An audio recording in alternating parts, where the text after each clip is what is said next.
Well, like we said, foreign policy is very complicated. Combat is very complicated.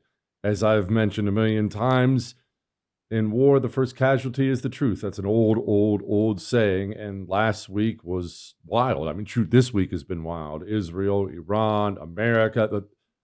What's the reality of it? It's hard to wade through everything, but one of the best ways to do that is talk to somebody who was actually there in some form or fashion. And Josh Hammer was. Of course, you know Josh Hammer joining me now, my buddy Josh Hammer, author of the book Israel and Civilization. Excuse me. Okay, Josh, the floor is yours. What happened last week? Well, Jesse, I was there. My young family was there. My wife, our 6-month-old baby, and I. We were there when the war started. We were there for purely personal reasons, actually, for my wife's cousin's wedding, and we had a birthday party. I had a book event, but personal stuff. And on the fourth or fifth night we were there, I suppose it was, the sirens went off at 3 a.m. and the rest has been history. So for a few days, we were running in and out of bomb shelters. And the thing to bear in mind, Jesse, is that it's usually there will be an advance warning on your cell phone, like a loud siren noise will go off to say be near a bomb shelter. Not always, sometimes. But when the sirens in your local vicinity in the town actually go off, you have 90 seconds, maybe 2 minutes to drop whatever the heck it is you're doing and essentially run for your life to the safe room in the house, the bomb shelter. So you can imagine how this was starting to wear on us. Again, our 6-month-old baby was there. This is no joke, right? So the fourth night that we were there after the war started, I got reports of a neighboring town. We were staying in the Tel Aviv suburbs, a neighboring town. One of the missiles evaded the air defense and had a direct hit on the bomb shelter, and 2 people in the bomb shelter actually tragically died. So they did everything they could, and the bomb shelter did not protect them. So I said, that's it. We're getting the heck out of here. I did a little research. I live in Florida, as you know. I came across a program that Governor Ron DeSantis had partnered with to get Americans out. I got in touch with an amazing Florida state senator named Jay Collins, who was on the ground in Israel and Jordan getting Americans out. So it was a 3.5-day journey. We went from Israel to the Jordanian border, up to Amman, the capital of Jordan, then to Cyprus, then to Tampa, where Governor DeSantis met us there. He actually asked me to join him at a press conference there at the airport last Friday. And then we got back to South Florida. So it was quite an ordeal, to put it mildly, there.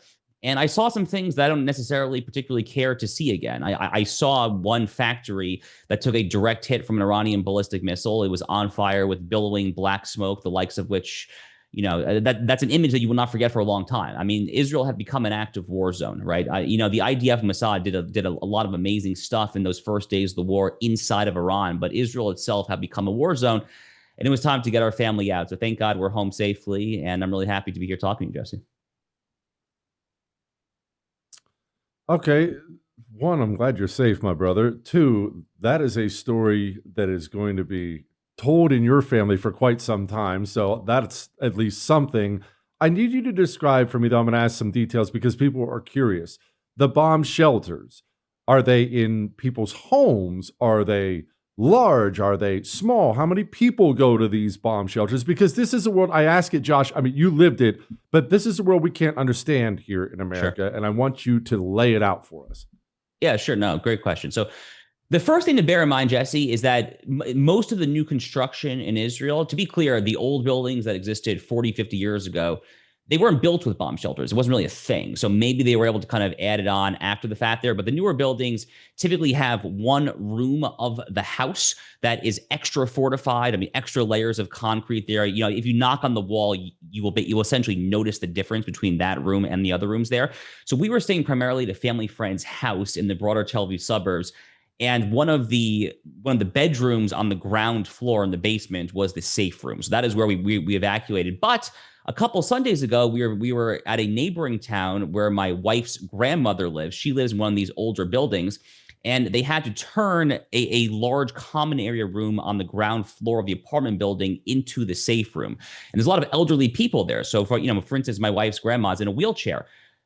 I mean, think about that. That's really logistically difficult to get an old woman in a wheelchair from the 3rd floor down to the safe room with the sirens. It's really awful, honestly. It's frankly an awful reality. The final thing that I think is worth noting about this is these bomb shelters were typically built, and this is another thing that I think the American media has not really covered.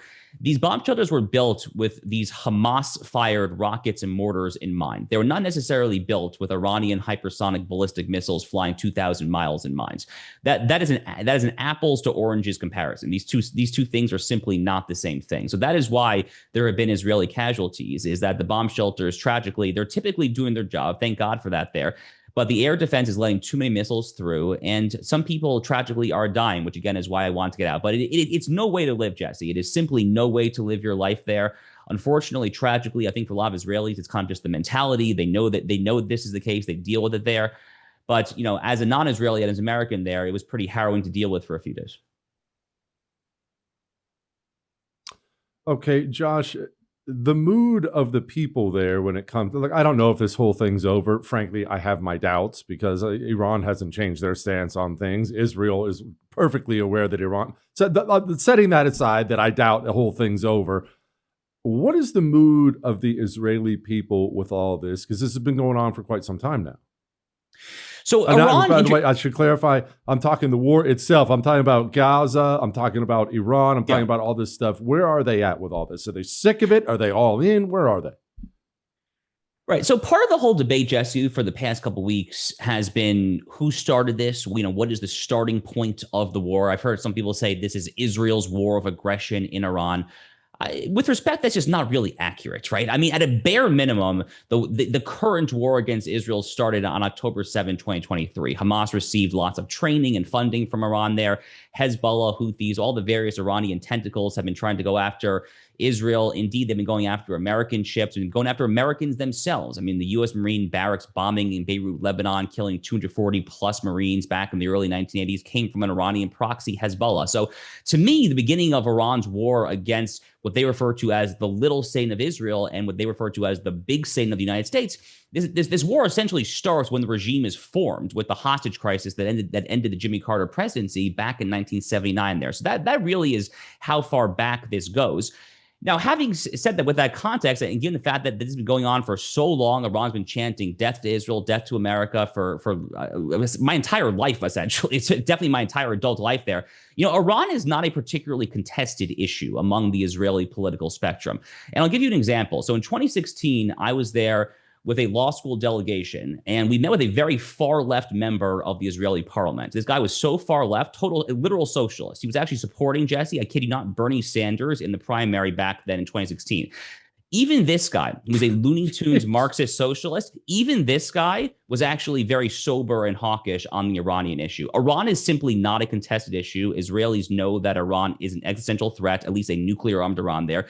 So this is a very, very popular operation that Netanyahu has done there on the home front. There's very little doubt about that, I think. Okay, Josh, I'm not switching gears here, but let's talk about the political, the environment in Israel, because it is a divided country, just like ours is. Netanyahu, the current government, is it unpopular? Is it popular? What are the reasons behind it? Right. So even though Iran is not a particularly contested issue, Netanyahu himself is a deeply polarizing, divisive figure in Israel, the same way that Donald Trump is a deeply polarizing, divisive figure. They're actually shockingly similar, Jesse. If you look at the biographies of Donald Trump and Bibi Netanyahu, there are more similarities, frankly, than differences. They've both been prosecuted in unprecedented ahistorical lawfare. They're literally dragging Netanyahu into court, Jesse, during this war for alleged bribery charges. It's the exact same thing. The deep state, the prosecutors, the judges, they're all in there against him the exact same way that Jack Smith and the whole Democrat lawfare complex was against Donald Trump here. The similarities are frankly outright shocking. But this probably will boost Netanyahu's domestic political standing, if I had to guess, again, for the very simple reason that Iran has been the sword of Damocles hovering over the Israeli people for decades. And again, there are plenty of issues in Israel that are very hotly divided. The Palestinian issue is definitely an issue where Israelis are mixed minds, although increasingly they reject the so-called two-state solution after October 7th. The issue of the Haredim, the so-called ultra-Orthodox, entering the IDF, the military draft, that is a very hotly debated issue. There are plenty of issues over there that are hotly debated. But the Iranian issue is just really not one of them. Again, maybe the Arab Israelis are different, but the Jewish Israelis, I think, no matter whether you are right, center, left, whatever, understood that this regime cannot get a nuclear weapon because they say they want to commit they say they want to commit a second Holocaust, and they've given no indication whatsoever that they will not do that if they get a nuclear weapon there. So I think it's a very popular operation in Israel. I think Netanyahu probably stands to benefit politically from it. Josh, I'm glad you and yours are safe, my brother. Welcome back home. Take care.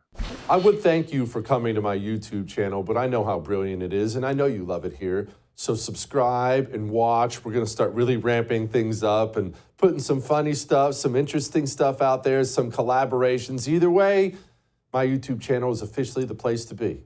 So stick around.